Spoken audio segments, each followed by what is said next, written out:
In the next segment tonight, a watchdog group called Judicial Watch has filed a Freedom of Information Act lawsuit against the CIA, the Justice Department, and Treasury Department. Judicial Watch wants records pertaining to alleged wiretaps during the presidential campaign.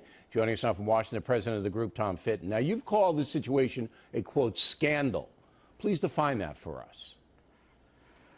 Well, the scandal we all know about, and the only one of substance beyond the hacking of the Podesta emails directly, is the leaking of classified information, including the fact that there were wiretaps and the results of those wiretaps. As you point out, the transcript of the phone call between General Flynn and the Russian ambassador.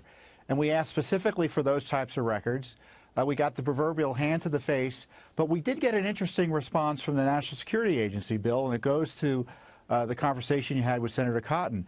And the NSA told us they can't confirm or deny they have any records about that. Why not? Why couldn't they confirm? Well, maybe they're not involved. Look, I don't know what Senator Cotton knows, but clearly he knows what agency tapped the Russian ambassador and General Flynn. He knows. Well, the NSA is essentially telling us we can't tell you if we have them.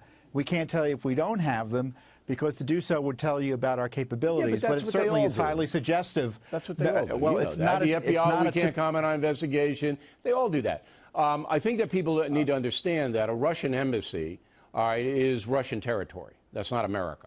Okay, so therefore, that agencies like the CIA and the NSA, they can go in and they can tap, and they have been tapping for 50 years, all of these people. And people should know that, should know how this thing can be done. So there's a myriad of suspects here. Do you, through your investigation, have you narrowed it down on what you think happened? I don't want you to speculate. It's got to be based on information that you've accumulated. We just sued, so we're waiting to get responses back from the agencies, and it's going to be hard for them to say no. And the irony is that, you know, President Trump's appointees are the ones who are going to be figuring out how to respond to our litigation here. And it's frankly just the beginning, because there are other requests we have pending. We have well over a dozen requests under the Freedom of Information Act to get access. For instance, we want the transcript.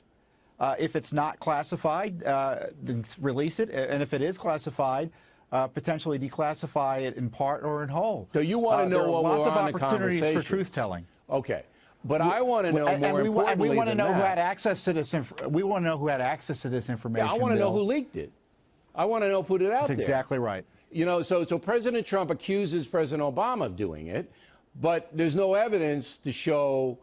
And President Obama is a pretty smart guy. I don't think he would, you know. But his minions certainly could have. They tapped Angela Merkel in Germany. I mean, certainly. So how long do you think it's going to take for your crew to cut through this bureaucratic fog and get these documents so we can figure out what happened? I think we'll start getting responses from the government in months. And I think we'll get more direct responses than Congress. Remember, when Congress gets documents, they don't necessarily release them all. And when they give the documents to us, we get them out to the public. So it's important to know that there's this independent entity out there that's asking the questions, and we're not relying on the politicians to figure out what's up and what's down. All right. Well, please let us know what you come up with, Mr. Fitton. We appreciate you appearing this evening.